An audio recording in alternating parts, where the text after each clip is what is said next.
Hello दोस्तों, कैसे हैं आप सब। आज मैं आपके लिए एक प्यारे से कान्हा जी का पेंसिल शेडिंग ट्यूटोरियल लेकर आई हूँ। आशा करती हूँ आपको ज़रूर पसंद आएगा। सबसे पहले कान्हा जी का फ्री हैंड स्केच बनाएं जैसे मैं बना रही हूँ। अगर किसी को स्केचिंग करने में प्रॉब्लम है तो आप ग्रिड मेथड का इस्तेमाल कर सकते हैं। सबसे पहले मेरी पिक्चर का स्क्रीनशॉट लें और उसके बाद ग्रिड मेथड की हेल्प से इस स्केच को ध्यान से बना लें। तभी आपका स्केच जो है एक्यूरेट बनेगा। अब स्केच की सारी डिटेल्स बहुत ध्यान से कॉपी करें। हर पार्ट को ध्यान से बनाएं और स्केच को कंप्लीट करें। कोशिश करें अपने पूरे स्केच को एक ही बार में बनाएं, कोई भी लाइन का रिपीटिशन ना करें। और उसके बाद फिर एक ग्रेफाइट स्टिक्स का पाउडर एक रफ पेपर पर कटर की हेल्प से इकट्ठा करें। एक सॉफ्ट मेकअप ब्रश लेकर सॉफ्ट टोन लगाना शुरू करें। स्केच में शेडिंग की टोन को धीरे धीरे बढ़ाना है। Eyes, nose, lips and hair part में 10B ग्रेफाइट पेंसिल का इस्तेमाल करें जैसे मैं कर रही हूँ। यदि शेडिंग में परेशानी हो तो वीडियो को पॉज दे देकर शेडिंग को कॉपी करें। Eyebrow, eye ball, hair, nostril and lips में डार्क शेडिंग करें। ध्यान रखना है शेडिंग करते समय कहीं पर भी हार्ड पैच नहीं बने। आप ब्रश और ईयरबड की सहायता से शेडिंग को मर्ज कर सकते हैं जैसा कि मैं कर रही हूँ। साथ साथ अगर शेडिंग कहीं डार्क हो जाए तो इरेजर से इरेज करके हाइलाइटेड पार्ट ज़रूर निकालें। आप बहुत अच्छे से जानते हैं कि पूरे फेस में आई बॉल, आईब्रो, नॉस्ट्रिल्स और लिप का कॉर्नर बाकी फेस के अपेक्षा ये एरिया डार्क होंगे। डायरेक्ट ग्रेफाइट पेंसिल का इस्तेमाल करें और इस एरिया को पूरे फेस की अपेक्षा में थोड़ा सा डार्क रखें। और साथ साथ अपना मोनो इरेज़र का भी इस्तेमाल करें जैसे कि मैं कर रही हूँ। अब जिस हिस्से की शेडिंग लाइट रखनी है, जैसे होठों के नीचे, चिन का हिस्सा, आँखों के नीचे, गालों पर इरेज़र का इस्तेमाल करिए। शेडिंग को वहाँ से हटा दीजिए और ब्रश से मिटाए हुए हिस्से को मर्ज करें ताकि अलग से कोई पैच ना दिखे। अब पगड़ी के अंदर शेडिंग की टोन धीरे धीरे बढ़ाइए और हाइलाइटेड पार्ट यानी चमक का हिस्सा सफ़ेद ही छोड़ें। ब्रश से शेडिंग को ब्लेंड करें। फूलों में भी थोड़ी शेडिंग को डार्क करिए।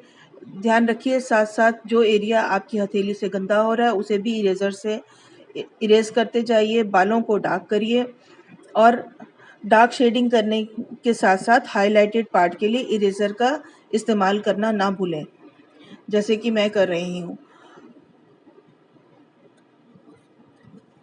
उल्टे हाथ पर भी बालों के हिस्से को डार्क करिए और पगड़ी की डिटेल निकालिए। फूलों के हिस्से को भी आप डार्क करिए। साथ साथ अपना रफ शीट का इस्तेमाल करिए ताकि आपकी हथेली से बाकी स्केच गंदा ना हो।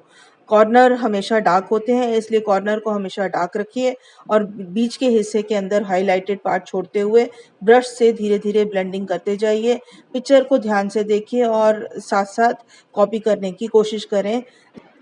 आपको ग्रेफाइट पेंसिल शेडिंग की ड्राइंग बनाते समय 3 इरेज़र का इस्तेमाल करना है। इलेक्ट्रिक इरेज़र, टॉम बॉय का मोनो ज़ीरो इरेज़र और डॉम्स का रिट्रैक्टेबल इरेज़र। तो ये तीनों इरेज़र्स आपके पास अगर होंगे तो आप अपनी ऑर्नामेंट्स, अपने छोटे छोटे एरियाज़, इन सब की डिटेल्स जो है वो बहुत अच्छे से निकाल सकते हैं। पहले आप शेडिंग करिए और शेडिंग करने के बाद इन इरेज़र्स का इस्तेमाल करके उस एरिया को इरेज़ करके और अच्छे से फिनिशिंग निकाल दीजिए जैसे कि मैं कर रही हूँ। अब गले का पटका और गले के हार के अंदर शेडिंग की टोन को धीरे धीरे ब्रश की सहायता से बढ़ाएं और अपने ईयरबड का इस्तेमाल करते हुए और मेकअप ब्रश का इस्तेमाल करते हुए मर्जिंग करते जाएं। जीरो मोनो इरेज़र का इस्तेमाल करें और धीरे धीरे डिटेल निकालें। ग्रेफाइट पेंसिल से आउटलाइनिंग साथ साथ करना ना भूलें।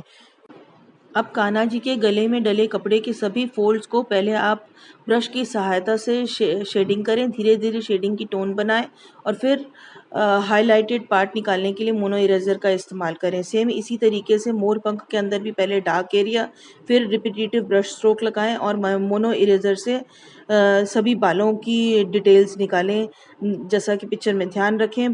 बाकी एरिया गंदा ना हो इसके लिए रफ शीट का इस्तेमाल करना ना भूल लें।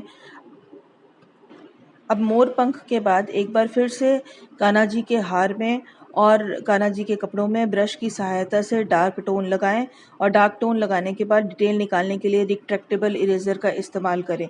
जहाँ जहाँ पर आपको लगता है कि फिनिशिंग की कमी है, एक बार फिनिशिंग अच्छे से दीजिए। ईयरबड की सहायता से मर्जिंग करिए और हाइलाइटेड पार्ट के लिए रिट्रैक्टेबल इरेज़र का इस्तेमाल करिए। चेहरे के अंदर भी आप हाइलाइटेड पार्ट निकालिए और कान्हा जी के गले के अंदर पूरी डिटेल निकालते हुए आप मोनो इरेज़र का इस्तेमाल करिए और धीरे धीरे स्केच के अंदर फिनिशिंग देते जाएं। जैसे ही आपके स्केच की फिनिशिंग जो है वो कंप्लीट होती जाएगी, आपको पता लगेगा कि स्केच जो है वो देखने में सुंदर लग रहा है। अब मेरा स्केच जो है कंप्लीट हो गया है। आशा करती हूँ आपको स्केच पसंद आया होगा। कमेंट ज़रूर करें।